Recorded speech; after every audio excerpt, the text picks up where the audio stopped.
Hallelujah. Engaya thong kek bain de Jesus Christo.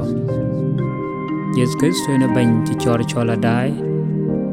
Kuchol minga ping. Kuchola duanya jarut. Enga thong kek yen. Hallelujah.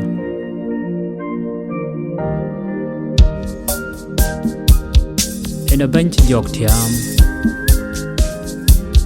Kuya bain ji to ji tiam. Kuyen ina mor ngagno. Chinan thong kek yen.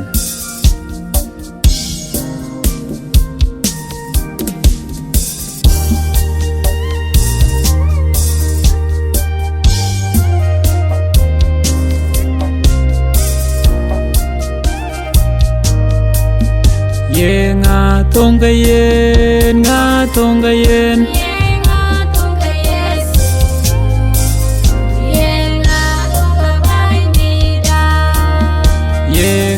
Thong kek yen, nga thong kek yen.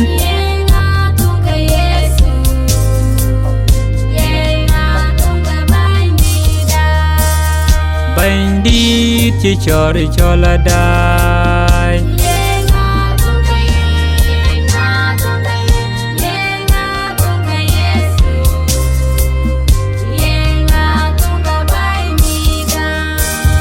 Bain đi chỉ mình cho là phi.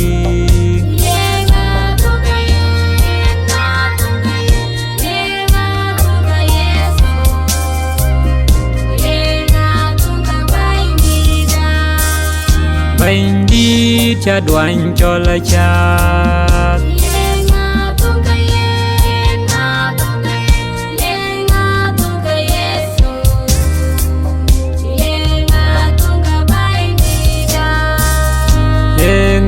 Thong kek Yesu.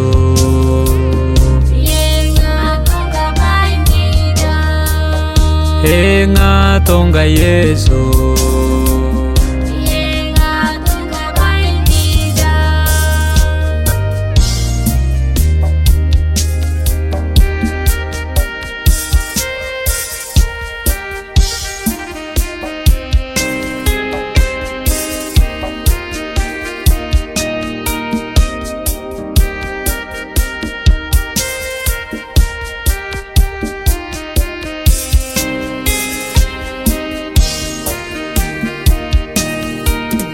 Ye nga thong kek yen, nga thong kek yen.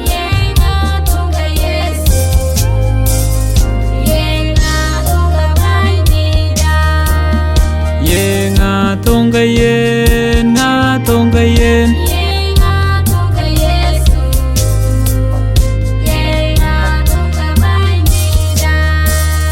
Bain đi chỉ dọc tiam.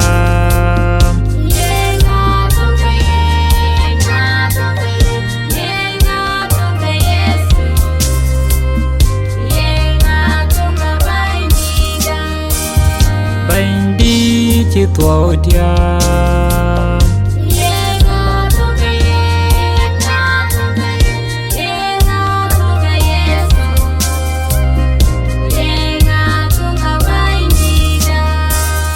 Bain đi de mor ngang ngom.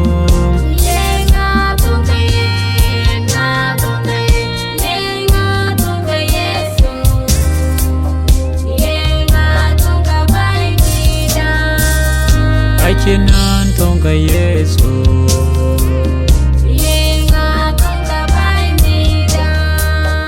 Ai chinan thong kek Yesu.